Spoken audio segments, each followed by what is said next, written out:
বন্ধুরা তোমরা সবাই ভালো আছো তো? আজকের রেসিপি হলো আমের চাটনি। আমের চাটনি তৈরি করার জন্য যে যে উপকরণ নিয়েছি, বড় সাইজের একটা আম, সর্ষে, শুকনো লঙ্কা একটা গোটা, চিনি, হলুদ গুঁড়ো, নুন, সর্ষের তেল। আমগুলো এরকমভাবে তোমরা লম্বা টুকরো করে কেটে নেবে। কড়াইতে প্রথম জল দিয়ে দেবো, জলের মধ্যে আমটা দিয়ে দেবো।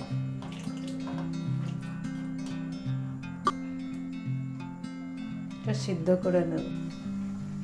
আমটা দেখবো সিদ্ধ হয়েছে কিনা। আম সিদ্ধ হয়ে গেছে। এবার নুন আর হলুদ দিয়ে দেবেন।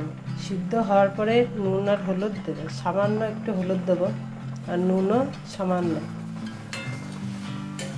দিয়ে 2 মিনিট ফুটিয়ে নেব। 2 মিনিট ফুটিয়ে নিয়েছি, এবার নামিয়ে নেব। কড়াই গরম হয়ে গেছে, সরষের তেল দিয়ে দেবো।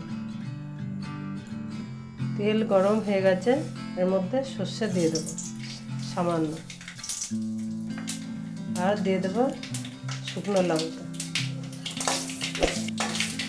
সর্ষেটা একটু ভেজে হাতার পিছন দিক দিয়ে একটু ভেঙে দেবো সর্ষেগুলোকে। আমটা দিয়ে দেবে। এর মধ্যে এবার চিনি দিয়ে দেবো, 3 চামচ চিনি। আর একটু সামান্য চিনি দিয়ে দেবো, মিষ্টিটা কম হয়েছে। যারা মিষ্টি পছন্দ করে না তারা কম দেবে।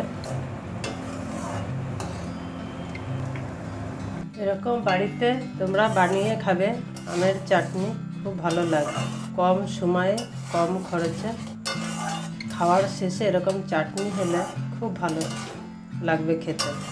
গরমের সময় তো কথাই নেই, খাওয়ার শেষে যদি একটু চাটনিতে হয়। তো এরকম তোমরা বাড়িতে বানিয়ে খাবে, খেয়ে জানাবে কীরকম লাগলো। তো আমের চাটনি হয়ে গেছে, পরিবেশনের জন্য তৈরি। পুরো ভিডিও দেখার জন্য ধন্যবাদ। তোমরা সবাই ভালো থাকবে।